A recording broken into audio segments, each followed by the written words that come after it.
శ్రీకాకుళం జిల్లా తర్వాత మనం చూసుకున్నట్లయితే విజయనగరం డిస్ట్రిక్ట్.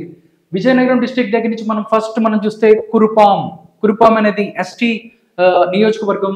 ఇక్కడి నుంచి టీడీపీ అభ్యర్థిగా పోటీ చేస్తున్న జగదీశ్వరి కురుపాం ఎస్టీ ఓడిపోయే అవకాశం ఉంది. ఆమె ఇక్కడి నుంచి ఓడిపోతుంది అని చెప్తుంది. లాస్ట్ విజయనగరంలో ఇది ఓడిపోబోతున్నారు అని చెప్తున్నారు. దాంతోపాటు విజయనగరం డిస్ట్రిక్ట్ లోనే మరొక నియోజకవర్గం పార్వతీపురం.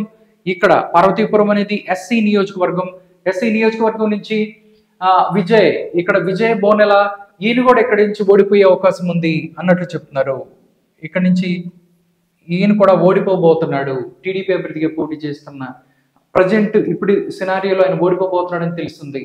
దాని తర్వాత విజయనగరంలోనే మనం చూసుకున్నట్టయితే సాలూరు చూస్తే ఇది కూడా ఎస్టీ నియోజకవర్గం ఇది. ఇక్కడి నుంచి గుమ్మడి సంధ్యారాణి ఎవరైతే ఉన్నారో ఆమె టీడీపీ తరఫున పోటీ చేయబోతున్నారు.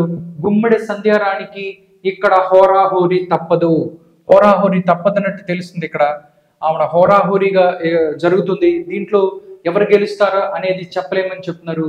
దాని తర్వాత విజయనగరం డిస్ట్రిక్ట్ లోనే మరొక అసెంబ్లీ నియోజకవర్గం బొబ్బిలి నియోజకవర్గం నుంచి మనం చూసినట్లయితే బేబీ నైనా ఆర్ఎస్వి కేకే రంగారావు బేబీ నైనా అంటారు. ఈయన టీడీపీ అభ్యర్థిగా ఇక్కడి నుంచి గెలుస్తారు అని చెప్తున్నారు.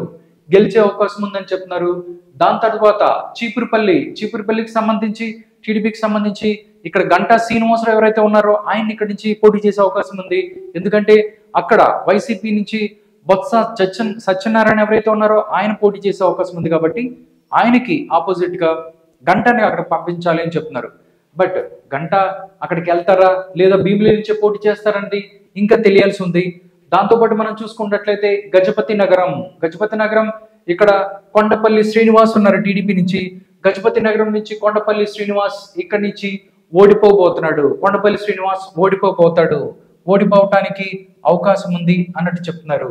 దాంతోపాటు విజయనగరం డిస్ట్రిక్ట్ లోనే మరొక అసెంబ్లీ నియోజకవర్గం నెల్లిమర్ల ఇది ఇక్కడి నుంచి జనసేన పార్టీ తరఫున లోకం నాగమాధవి ఇక్కడి నుంచి పోటీ చేస్తున్నారు. దానికి సంబంధించి లోకం నాగమాధవికి ఇక్కడ హోరాహోరీ తప్పదు.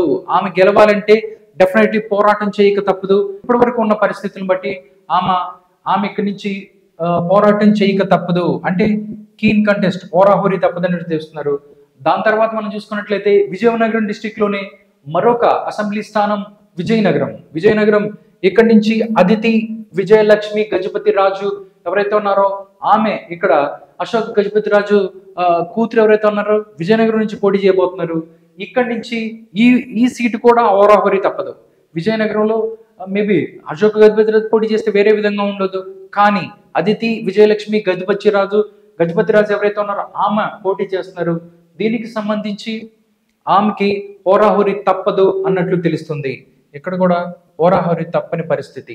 దాంతోపాటు మనం చూసుకున్నట్లయితే శృంగవరపు కోట సంబంధించి కూడా ఇప్పటివరకు టీడీపీ అభ్యర్థిని ప్రకటించలేదు.